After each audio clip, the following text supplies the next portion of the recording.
Question ये कह रहा है कि एक बॉक्स की लंबाई L बराबर 24.0 सेंटीमीटर चौड़ाई दी जा रही है। चौड़ाई को b से लिखते हैं, चलिए b से लिखते हैं। तो ये दिया जा रहा है 18.6 सेंटीमीटर और ऊंचाई दी जा रही है h बराबर 6.0 सेंटीमीटर है। ठीक है, तो बॉक्स का आयतन की प्रतिशत त्रुटि ज्ञात कीजिए। तो बॉक्स का आयतन v बराबर क्वेश्चन मार्क ये निकाल के लाना है। तो आपने पढ़ा है तब बॉक्स का आयतन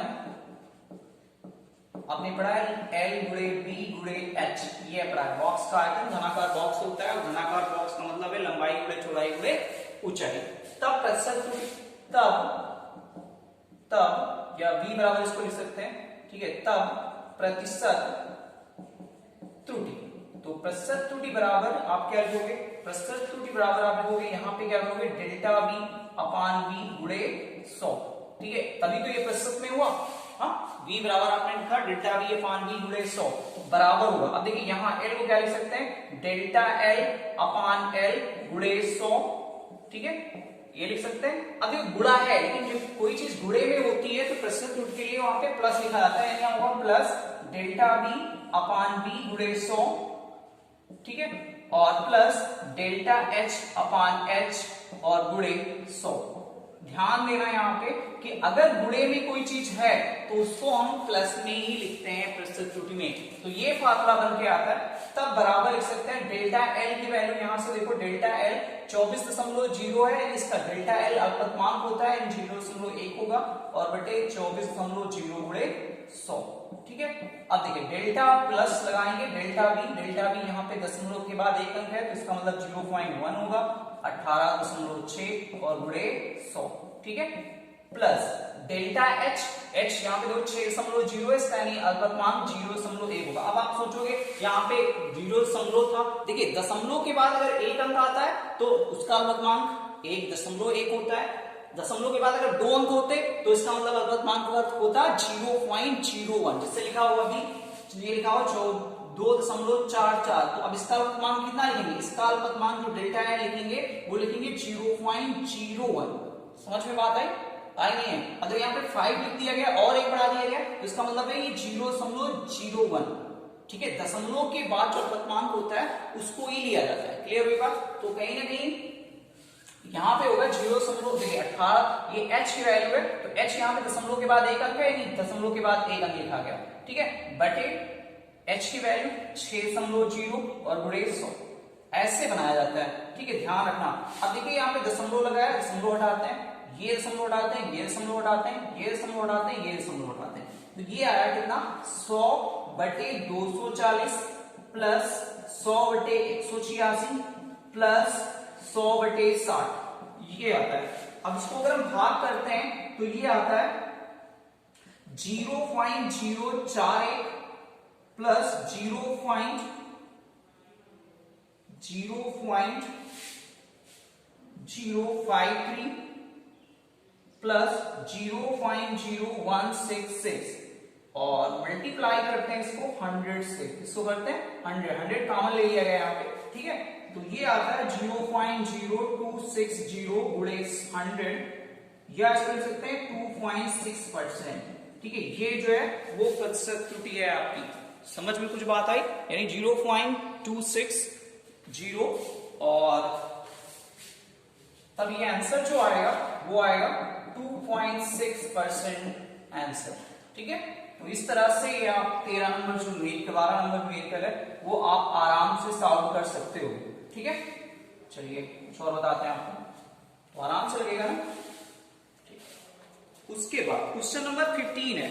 15 ये कह रहा है कि एक हमारे पास कोई गोला है। ठीक है, 15 नंबर न्यूमेरिकल देखिए आज। एक गोला जिसकी त्रिज्या r बराबर दी जा रही है 5.3 प्लस माइनस 0.1 यही दी जा रही है। ठीक है, सेंटीमीटर। गोले का आयतन ज्ञात कीजिए। गोले का आयतन ज्ञात कीजिए तो लिखेंगे गोले का आयतन। तो गोले का आयतन आपने पढ़ा है b बराबर होता है 4/3 पाई आर क्यूब। यही तो पढ़ा है, गोले का आयतन होता है 4/3 पाई आर क्यूब। अब देखिए यहाँ पे r की वैल्यू जो है वो 5.3 है, प्लस माइनस 0.1, यानी ये जो होता है ये अल्पतमांक होता है, यानी डेल्टा r की वैल्यू है ना। तब प्रतिशत त्रुटि लिखेंगे, तब आयतन में प्रतिशत त्रुटि, तो लिखेंगे प्रतिशत त्रुटि। तो प्रतिशत त्रुटि क्या लिखेंगे, अब देखिए यहाँ b लिखा है जिसको करेंगे डेल्टा b अपान b गुणे 100, तभी तो ये प्रतिशत में हुआ। बराबर क्या लिखेंगे 4/3 पाई है, 4/3 जो पाई है वो कांस्टेंट है, नियतांक है, तो इसको छोड़ेंगे तो ये आएगा 3 आगे आ जाता है, यहाँ पे क्यूब नहीं होता है। तो ये ध्यान रखना डेल्टा r अपान r गुणे 100, और आपको हो गया 4/3 पाई कहाँ गया। तो ये तो एक नियतांक है और नियतांक की वैल्यू छोड़ दी जाती है, और जो 3 होता है, जो पावर होती है वो आगे आ जाती है, गुणे में आ जाती है। ठीक है, ये नहीं इसका स्क्वायर क्यूब कर देंगे, क्यूब नहीं होता है। तो 3-4 बातें इनको आप अच्छे से समझेंगे तभी लेसन सॉल्व होगा सही से। ठीक है, अन्यथा फिर सॉल्व नहीं होगा कि आप मैथमेटिकली तरीके से क्यूब है तो क्यूब करेंगे तो फिर सॉल्व नहीं होने वाला। ठीक, तो यहाँ पे 3 डेल्टा r अपान r गुणे 100 बराबर, अब देखिए यहाँ लिखेंगे 3 और उसके बाद देखिए डेल्टा r की वैल्यू अल्पतमांक कितना है 0.1, तो लिखेंगे 0.1 और r की वैल्यू है 5.3, तो 5.3 और गुणे 100, ये हो गया। दशमलव हटाते हैं ये हट गया, यानी आएगा 3 गुणे 100/53, ये आ गया बराबर आप लिखेंगे 5.7%। ये आपका प्रतिशत त्रुटि हुई गोले के आयतन को मापने में। ठीक है, तो उम्मीद करता हूं कि आप लोग सही से समझे होंगे। चलिए 15 हटाते हैं,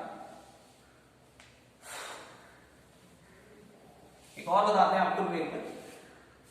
चलिए 15 हो गया, 18 बता दें। चलिए 18 नंबर न्यूमेरिकल ये कह रहा है कि एक वृत्त की त्रिज्या मापने में 1.5% की त्रुटि होती है। इसको मापने में एक वृत्त की त्रिज्या, यानी वृत्त की त्रिज्या r से क्या थी, तो डेल्टा r अपान r गुणे 100, तो ये हो गया परसेंटेज में। अभी देखो 1.5% लिखा है, तो 1.5% यहाँ पे r बराबर 1.5% नहीं, परसेंट का मतलब हुआ डेल्टा r गुणे 100, तभी इसको सॉल्व करके परसेंटेज निकालते थे। तो जब ये दिया है तो उसी टाइप का तो लिखेंगे। आई बात से यहाँ लिखा है था r बराबर 1.5%, ये गलत है पूर्णतः। ये r बराबर यहाँ परसेंट ना लगा होगा तो r बराबर 1.5 लिखते, क्योंकि यहाँ परसेंटेज लगा हुआ है तो इसका मतलब परसेंटेज निकालने वाला फार्मूला लगाएंगे डेल्टा r गुणे 100। समझ में कुछ बात आई? तो ऐसे लिखा जाता, तो लिखने का तरीका सही समझ लेना। यानी जो गोले की वृत्त की त्रिज्या मापने में 1.5% की त्रुटि होती है, ठीक है, तब गोले के क्षेत्रफल को मापने में कितने परसेंट की त्रुटि होगी, कितने परसेंट की त्रुटि होगी, इसका मतलब परसेंटेज पूछा है तो इसका मतलब ये निकाल के लाना है। ध्यान देना, ये बराबर क्वेश्चन मार्क। क्लियर हुई बात? तब गोले का गोला नहीं है, वृत्त है, तो वृत्त का क्षेत्रफल, और आपने पढ़ा है वृत्त का क्षेत्रफल बराबर a बराबर होता है पाई आर स्क्वायर, ये पढ़ाया गया आपको। वृत्त का क्षेत्रफल कितना होता है, पाई आर स्क्वायर। तो अभी इसको फार्मूले के तहत लिखना है, तो इसको लिखेंगे डेल्टा a अपान a गुणे 100, ये हो गया परसेंटेज में, बराबर पाई, चूंकि भी बोला है कांस्टेंट चीजें हटा दी जाती हैं, तो कांस्टेंट हट गया और इसकी पावर 2 है तो 2 आगे आ जाएगा, ये लिखा जाएगा डेल्टा r, क्या लिखा जाएगा, डेल्टा r अपान r गुणे 100, ऐसे लिखा जाएगा। अब देखिए 2, और इसकी जो पूरी वैल्यू थी ये वाली वो 1.5 है, तो एक देंगे 1.5%, बराबर कितना हुआ 3%। जो गोले के आयतन में मापने की त्रुटि जो हुई वो 3.0%। अब 0 क्यों लिखा गया, ठीक है, यहाँ पे 3 भी लिख सकते, इसका मतलब है हमने दशमलव के एक स्थान तक नापा है इसको, ठीक है, एक स्थान तक प्योर है। क्लियर हुई बात? ठीक है, तो इस तरह से आप आगे के न्यूमेरिकल बड़े आराम से सॉल्व कर सकते हो। ठीक है, थोड़ा दिमाग लगा के, अगर नहीं लग रहा है तो आप पूछिए कि ये हमारा न्यूमेरिकल नहीं लगा सर जी, हम बताएंगे, थोड़ा टाइम जरूर लग सकता है लेकिन बताएंगे। ठीक है, तो आगे के न्यूमेरिकल आप लोग सॉल्व कीजिए।